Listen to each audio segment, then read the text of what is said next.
दोस्त, किसी ने बड़े ही कमाल की बात कही है कि जब आप किसी चीज़ को पूरी शिद्दत से चाहो तो पूरी कायनात उसे आपको दिलाने में मदद करती है।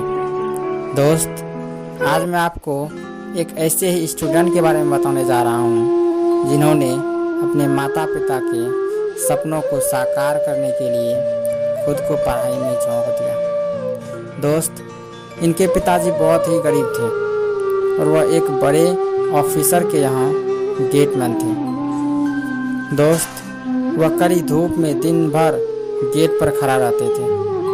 जब कोई आता था तो वह गेट खोलता था और बंद करता था। दोस्त, दिन भर कड़ी धूप में गेट पर खड़ा रहने का दर्द क्या होता है यह सिर्फ उनके पिताजी को ही पता था। इसलिए उनके पिताजी ये चाहते थे कि मेरा बेटा एक दिन मेरा नाम जरूर रोशन करेगा और जो मैं आज गेटमैन का काम कर रहा हूँ ना, उससे छुटकारा मिल पाएगा। वो चाहते थे कि हमारा बेटा एक बहुत बड़ा आदमी बने, क्योंकि यार ये हर पिता का सपना होता है कि उसका बेटा उससे ज़्यादा हैसियत वाला हो। और ये बात उनके बेटे ने सुन ली कि उसके पिताजी क्या चाहते हैं, और सुनने के बाद उनके बेटे की आंखों में आंसू आ गया और उसने डिसाइड किया कि पापा, मैं आपके सपने को ज़रूर पूरा करूँगा, चाहे मुझे इसके लिए कितना भी मेहनत क्यों ना करना पड़े, मैं करूँगा। मैं मेहनत करने के लिए तैयार हूँ पापा।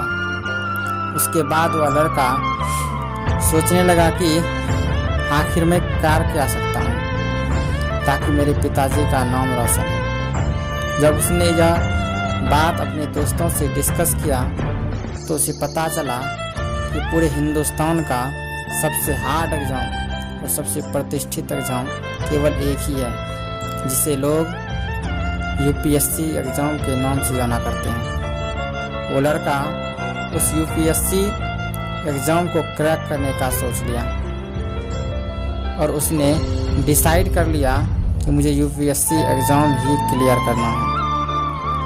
और जब इस एग्ज़ाम के बारे में अपने पिताजी को बताया तो दोस्त, पिताजी के बारे में कौन नहीं जानता है। जेब खाली हो फिर भी मना करते नहीं देखा। मैंने पिता से बड़ा और अमीर इंसान नहीं देखा। ये बात बिल्कुल सही है। और उसके पिताजी ने बिना कुछ सोचे ही हाँ कर दिया। उन्होंने ज़रा सा भी नहीं सोचा कि दिल्ली में कितना खर्च होगा और कैसे खर्चे को मैनेज किया जाएगा। और फिर उनके पिताजी ने उसे दिल्ली भेज दिया यूपीएससी एग्ज़ाम की तैयारी करने के लिए, और साथ में अपने मालिक से बात करके 10-15 हज़ार रुपये भी दे दिए। लेकिन दोस्त, जब वह लड़का दिल्ली जाकर कोचिंग के फीस के बारे में पता करता है ना, तब उस कोचिंग का फीस 1 लाख रुपया सुनकर लड़के की आंखों में आंसू आ जाते हैं और वह सोचने लगता है यार, इतने पैसे पिताजी कहाँ से लाएंगे।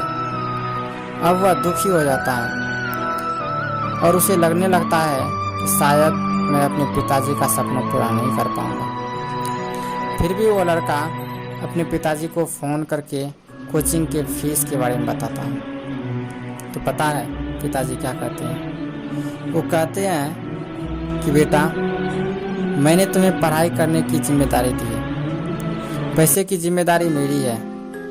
बेटा, तुम कोचिंग ज्वाइन कर लो, मैं 2 से 3 दिन में पैसे का जुगाड़ करके भेजता हूँ।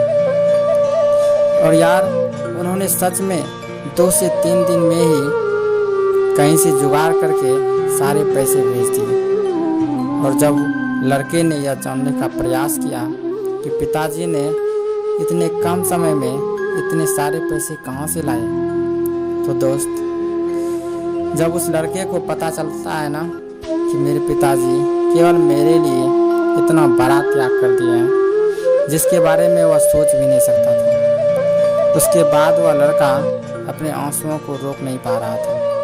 दोस्त पता है उसके पिताजी ने क्या किया था यार?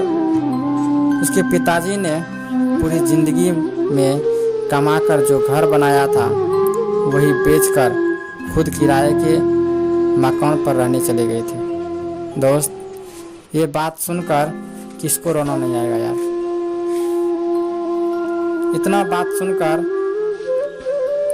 उसके बेटे का नींद चैन सब उड़ जाता है और वह अपने आंसुओं को रोक नहीं पा रहा था और उसने कसम खा लिया कि अब चाहे जो कुछ भी हो मुझे पढ़कर IAS ही बनना है, ताकि मेरे पिताजी गर्व से कह सके कि देखो मैंने जो त्याग किया उसका परिणाम मेरे बेटे ने IAS ऑफिसर बनकर दे दिया। अब वह लड़का अगले ही दिन कोचिंग ज्वाइन कर लिया और दिन रात मेहनत करने लगा, क्योंकि दोस्त उसके मन में सिर्फ और सिर्फ उसके पिता का त्याग और खुद का आत्मविश्वास ही दिख रहा था और पिता का अपने बेटे के प्रति इतना आत्मविश्वास वो टूटने नहीं देना चाहते थे और यही त्याग उसका सबसे बड़ा मोटिवेशन बन गया था। अब उस लड़के को मोटिवेशन की कोई ज़रूरत नहीं और दोस्त वह लड़का कड़ी मेहनत के कारण पहले ही अटेम्प्ट में UPSC का प्री एग्ज़ाम क्वालिफाई कर गया। लेकिन दोस्त जब वह लड़का मेंस की तैयारी करता है ना और जब एग्ज़ाम के एक हफ्ते बच जाते हैं तभी उसकी माँ की तबीयत बहुत ख़राब हो जाती है और वह हॉस्पिटल में एडमिट हो जाती है।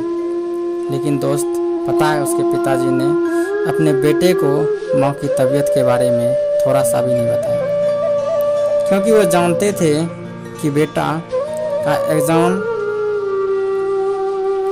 2 दिन के बाद ही है, कहीं उसका ध्यान माँ की चिंता में न भटक जाए।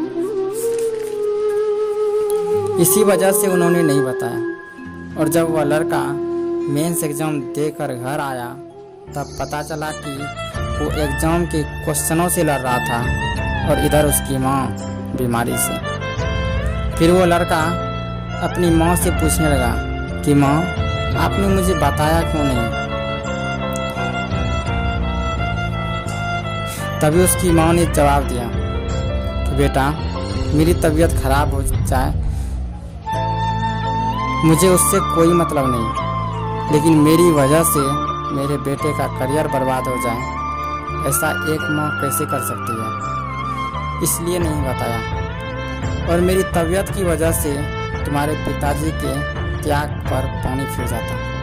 ये बातें सुनकर वह लड़का बहुत रोने लगा और फिर कुछ दिनों के बाद मेंस का रिजल्ट आया और जब इसने अपना रिजल्ट चेक किया और अपने माता पिता को बताया कि मेरा मेंस एग्ज़ाम क्वालिफाई हो गया, तब उसके माँ बाप बहुत खुश हुए और मन ही मन भगवान से कहने लगे कि हे भगवान आपने मुझे एक खून से लथपथ एक बालक दिया था, आज उसका करियर बन गया, इसके लिए आपको कोटि कोटि नमन है। और दोस्त अब कुछ दिनों के बाद इंटरव्यू हुआ और इंटरव्यू भी वह क्वालिफाई हो गया और दोस्त अब उसके घर वाले बहुत खुश थे कि अब मेरा बेटा सब कुछ क्वालिफाई कर गया है। और दोस्त अब बारी है फाइनल सिलेक्शन की। और यार किसी ने बहुत ही सही कहा है कि जो स्टूडेंट मेहनत और शिद्दत से पढ़ाई करता है ना उसका मेहनत कभी व्यर्थ नहीं जाता। और पता है उस लड़के का रैंक कौन सा था? रैंक 20। और दोस्त उसके पिता अपने बेटे को IAS बना देख खुशी की आंसू रोने लगे। तो दोस्त ये था एक IAS ऑफिसर के संघर्ष की कहानी। और दोस्त मैं इस कहानी से आपको बताना चाहता हूँ कि अगर कोई स्टूडेंट अपने माता पिता के त्याग और बलिदान को याद रखकर मेहनत करे ना तो उसे एग्ज़ाम क्वालिफाई करने से कोई नहीं रोक सकता, चाहे वह UPSC एग्ज़ाम क्यों ना हो।